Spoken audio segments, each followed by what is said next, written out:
One, two, three, action. Assalamualaikum warahmatullahi wabarakatuh. Waalaikumsalam warahmatullahi wabarakatuh. Jumpa lagi bersama kami berdua. Tentu saja narasumber kita seorang pengacara muda, Pak Kesan. Tapi kali nampaknya hari ini kan. Ya. Mau kemana Pak?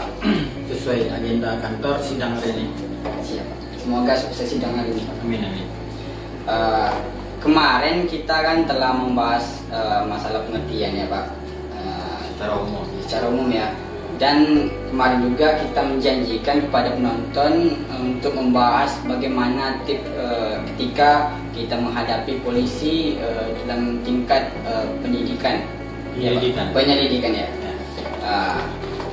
Baiklah, saya ambil saya sendiri contohnya Pak ya.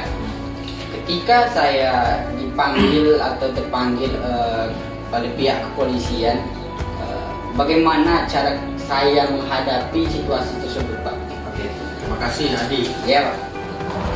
Nah, ketika kita contohnya dipanggil oleh pihak kepolisian dalam proses penyelidikan dan kita terima surat panggilan tersebut, maka yang perlu kita pastikan yang pertama, apakah kita pernah melakukan suatu kesalahan atau perbuatan melawan hukum.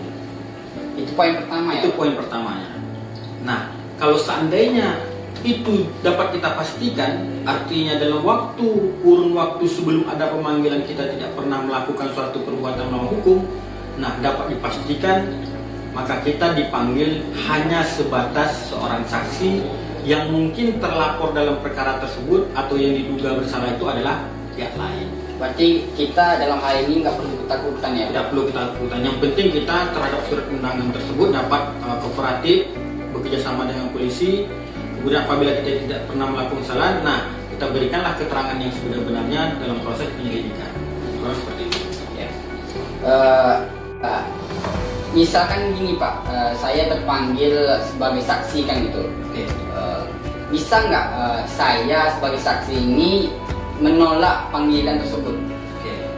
Nah, kalau kita bertanya seperti itu, ketika kita mengetahui kalau kita hanya seorang saksi, ya, kemudian dapat surat panggilan, nah kita bersangat menolak panggilan tersebut. Apakah ada nantinya sanksi atau hukuman itu bagi yang penolak surat itu Pak?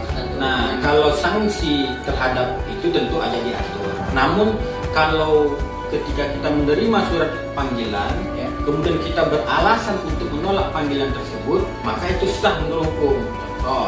Ketika Adi dapat surat panggilan kepolisian dalam proses penyelidikan, nah sewaktu panggilan tersebut berkenan mungkin ada halangan, mungkin sakit.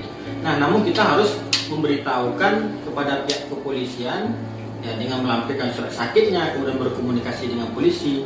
Nah, tapi apabila kita sengaja tanpa ada halangan, kemudian menentang hukum, ya, menunda-nunda panggilan polisi, nah itu dapat dipidana. Tepatnya di pasal 224 Kitab Undang-Undang Hukum Pidana. Itu bisa dipenjara selama lebih kurang 9 bulan. Nah, jadi kita pun kalau semena-mena terhadap proses penyelidikan ataupun proses dalam persidangan, sebagai saksi pun dapat dijerat hukum gitu.